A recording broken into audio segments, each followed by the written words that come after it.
Okay, guys, welcome back to my new episode, or the first episode of the new career mode. We've chosen AC Milan, and some of my footage got corrupted, like the beginning where I set up the team and stuff, but nothing major really happened other than me terminating the loan of Gagliardini and then buying him back on a permanent, because that would be cheaper than buying him, for example, next season when he had grown a couple of overalls. Okay, but right now we're going in for Lucas Vazquez, as I have set my fucking target to be a new right winger, because on the right wing we've got Candreva, who is 30. He's starting to get old. It's not because he's bad, but he's kind of old now, and I wanted to get in a younger replacement, and one that's good, and I thought Lucas Vazquez, hey, maybe I can get him on cheap since he's back up to Bale, but it didn't work out. After that I went in for like a very versatile player, a player like maybe could play a centre mid, like on the wings, on the backs, anything. And Guerrero from Dortmund, he was my target, as he's a very versatile player. On his in his positions, he can play centre mid, he can play on the left mid, and he can play as a left back. But me like saying left mid, right mid, basically the same. Left back, right back, basically the same. So you can basically play on both sides, and you can play in the middle as a centre mid.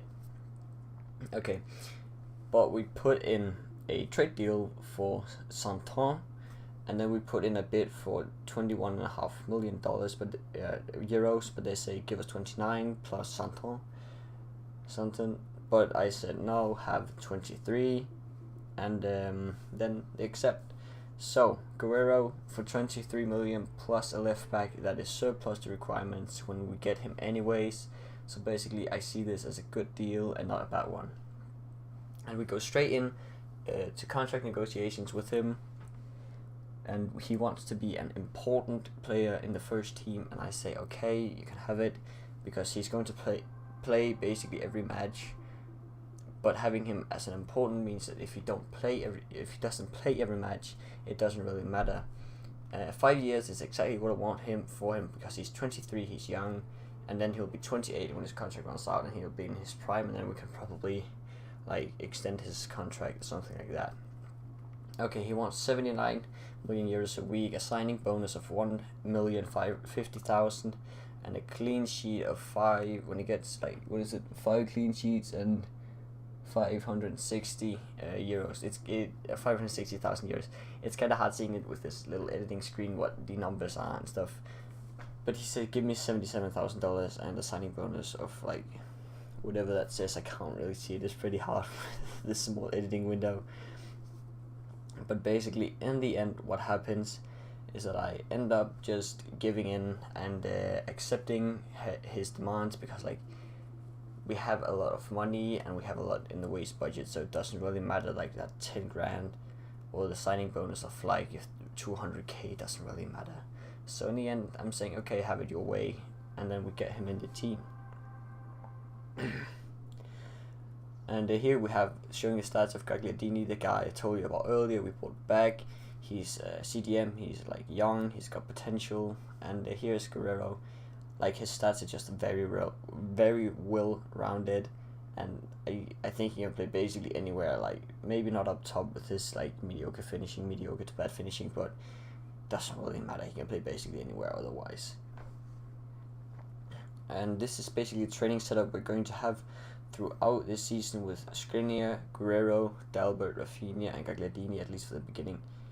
That's the kind of setup we're going to have. Okay, here we decide that we're going to list Ranocchia for transfer, and I'm going to call back from loan Kondogbia, who's at loan at Valencia. The reason I did this is Ranocchia, he's a very old centre back, he's 29, and he isn't really good enough for the first team, and Kondogbia is a really great holding midfielder, which I thought we needed for this team. Like a really great holding midfielder, and I decided to put him in the starting 11 instead of Borja Valero, who is like playing CDM. Then we get a transfer for Fidi Ambrosio, which I just decided to delegate to my assistant, and I'm saying like don't sell him for under 7.5 and start with about 12.5 million, and he goes out and does that. After that we get a transfer from Xiao Mario, who I also recall from loan, because at the beginning he's alone in West Ham, and I said no. And then Ronaldo, we decided we're going to negotiate an offer. We got a friend from Sporting, and they offer 6.6 million. His value is 6 million, but I say, hey, give us 9 million or 10 million, sorry. Give us 10 million and you can have him.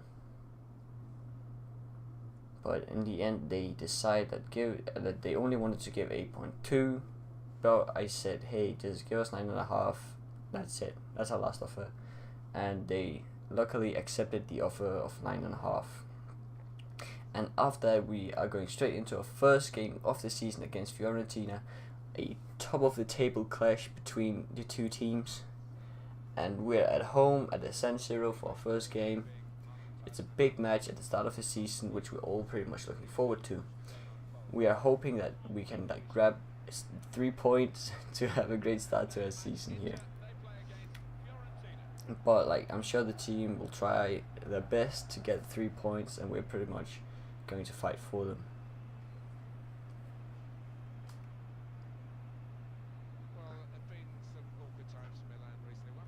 Okay, we have the ball in midfield here, and Icardi gets tackled, but Kondogbia plays it right out to him. Perisic has it here, right outside of the box. He dribbles a bit, João Mario gets it. He decides to put it into the box, and at the end of the cross is Candreva, but he just misses out. Close, but there wasn't really anything he could do. He isn't really the tallest player, he's not the best at headers, but in the end, he was actually offside. So they get a kick. Yeah, but then we win the ball back in defense here. They play it in the middle. Perisic gets it back out on the wing. He goes on a little trip. Icardi gets the ball here. He tries a shot, but it gets blocked by the defender.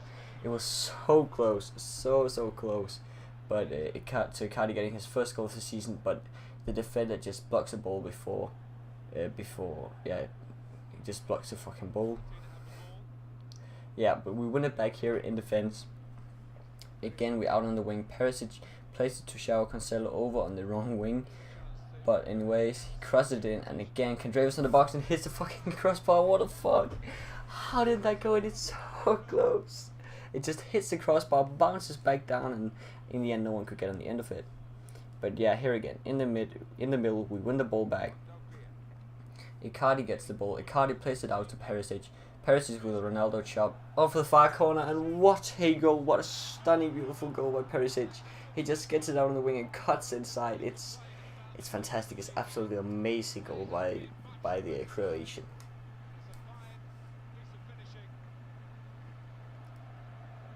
Here we can see it again. Icardi just with the ball. He plays it out to Perisic.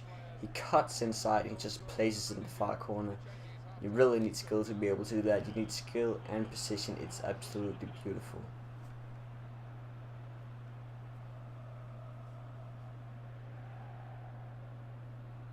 And that was basically the first half. Like a couple of highlights and the goal from us, and that was it. But yeah, we're just going to get straight into the second half.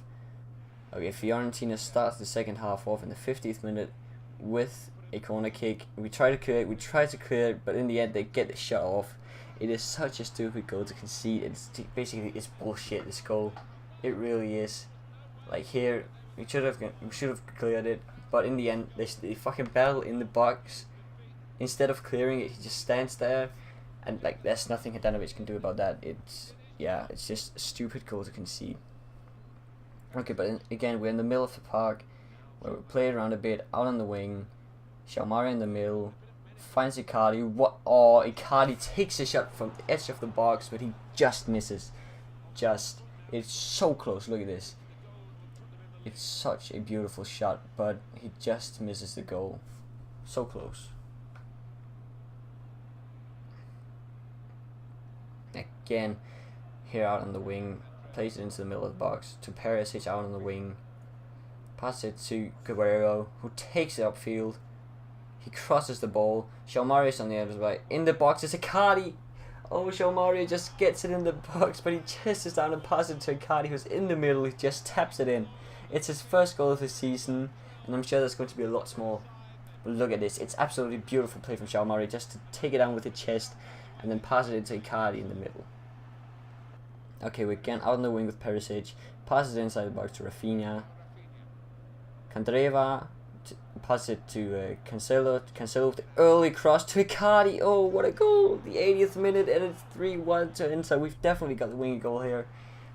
Yeah, it's beautiful, beautiful. Nice cross from Cancelo, right back into striker Icardi with his second goal of the season in the first game. I'm sure there's going to be lots more goals, and I'm sure he's going to be a top scorer at the end of the season, and he's going to be challenging for the Golden Boot, whatever it is, and top scorer award, whatever it is. He's going to be scoring so many goals. No, it's an own goal. It doesn't even count. It was an own goal. It actually sat for Icardi. Doesn't even count as an own goal. But yeah, we make a triple substitution after the goal. Okay, here Milan, Fiorentina has a middle of the box, but we win it back with a tackle, and Icardi basically has a free run. Icardi takes it down, again, just at the edge of the box. He shoots with his left this time, and he scores.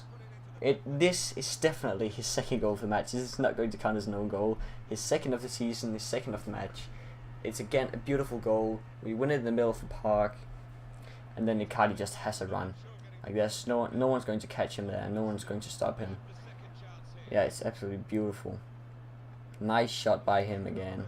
Driven, powerful, down towards the ground. It's his second goal for the season. And yeah, that was basically the game. The game is 4-1 to Inter Milan. They're home at the San Siro. What an incredible start to the season. Icardi with 2 goals. He should have been a hat-trick. He should have gotten the match ball, but unfortunately it wasn't to be. So this is the end of the first match. Fiorentina versus Inter Milan. Milan takes it 4-1.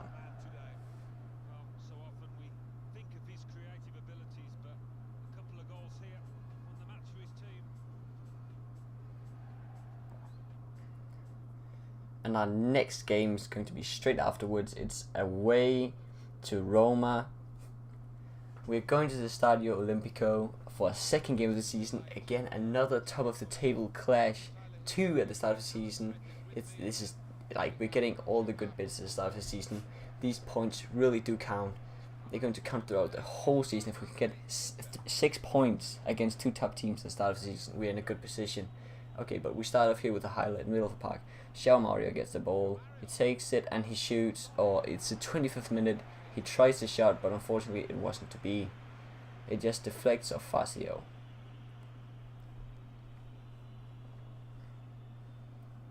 Okay, we get a corner. We try it. Perisic in the ball, but Colorado is just on the line to block it. So close. So close. Okay, we're in the second half again. Kondogbia wins it in the middle of the park. Passes it up field towards João Mario. Kondogbia gets it back to Guerrero. Out to Perisic. Perisic sends Icardi down. What can he do here? He tries to cut inside. Passes it to Kondogbia. Kondogbia with the first time shot. He just misses it. This would have been such a beautiful goal. First time shot up in the far corner. But he just misses it. And they're going to get a goal kick. Okay, again we're in the middle of the park. Once again, we win it back. João Mario gets it down to Guerrero. Guerrero takes it infield. Just stops, takes it to Perisic. Perisic takes it upfield to João Mario. Icardi to Perisic. Perisic tries to find someone, but just gets Guerrero to Icardi. What's going to come of this highlight? Icardi. Back to Valero. Back to Icardi. Oh, what a beautiful goal. Such well passing. Such great passing by the Inter Milan team. It just passes it around the Roma defense, the midfield, and they just can't take it away from them. And in the end, Icardi's on the end of that. With a beautiful first time shot in the far corner. What a beautiful goal. It's his 3rd of the season. How many goals is he going to score? How many goals? That was basically that for the first half. We're going to be starting the second half and trying to be scoring some more goals. Okay, here we try to win it back, but he hoofed it upfield, but we didn't intercept it. We intercept the ball here with João Cancelo. He passes up to Candreva. Candreva takes on a man, passes it to Icardi. Icardi, just breaks his ankles. But the shot, but the goalkeeper saves it. He reacted so fast. It was a great chance.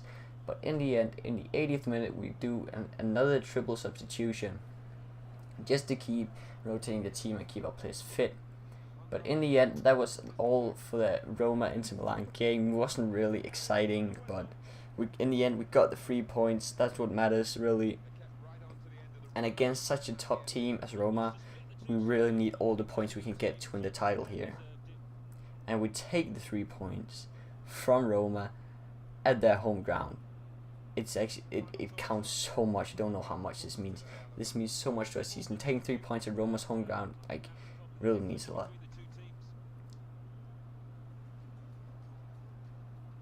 Okay, but in the end, I decided to recall Jason Murillo from loan. He was also a loan at Valencia because we tried to sell Ranocchia. And Malcolm here, we tried to go in for him. I don't know his valuation. Try with 17 million euros, but they say no straight away. They're not even going to try. They just say no, can't, no, too bad.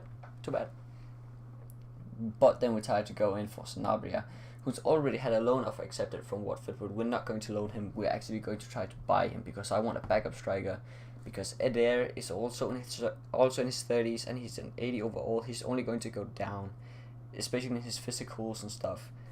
So I decided to try to swap Eder for Sanabria, but they say that they want a player plus cash deal, or they want a left back, and I tried Dalbert. I can't remember. No, I decided to go in straight only for transfer fee, and for this I try 15 billion euros. But then again, they also say no, we're not even going to negotiate with you. And then from here, we go in for Alessandro Plia from OGC Nice, who is my last target for striking position. We again try with a swap deal for Eder, but they also say a player plus cash deal, or they want a right mid. But then I decided to take Candreva. He is my only right midfielder. I'm not going to trade him in. So I'm going to go for a cash only deal, and this time I decided I'm not going to be told no. I'm just going to give him 25 million. And they say, okay, that's a fair offer. I do not know his valuation at this point, but I can tell you we might have just overspent a little bit on him, but I think it's going to, it's not really going to hurt us a lot because he has some potential. He is going to grow, hopefully, into a great player. And we're lucky he only wants a rotation place here, which is what I'm going to use him as, so it's fantastic. And then no release clause. And like this here, his wages and stuff, they're not really the highest. So again, we can get away with that. But again, I still try to negotiate the contract because I want to have as much wage budget and as much transfer budget going into the January transfer window if I need to make strengthening the squad. If I find out players like they're injured or they're unhappy, and I want to bring replacements or so on and so on. So I'm still trying to keep as much money as I can, while also trying to get the different players I'm trying to get. But in the end here, I'm just going to accept his offers because basically $5,000. It's not that important. But it's 68, and they say we'll need some time to think about that. But in the end, they send me an offer saying no, we want $70,000. I just said fine. Have your $70,000, it's only $2,000 a week. But as you can see, he's valued at 17 million. We overspent with 8, but anyways, I think we would have had to spend 22 or something. And in the end of the first transfer window, we have a deadline day over with and stuff. Our 3 transfers in was Gagliardini, Guerrero, and Player, and we actually didn't have any outgoing other than Ranocchia. I think we didn't see all the outgoing transfer stuff, but I think we only sold Ranocchia, and that was it. But thanks for watching the first episode of the Inter Milan career mode.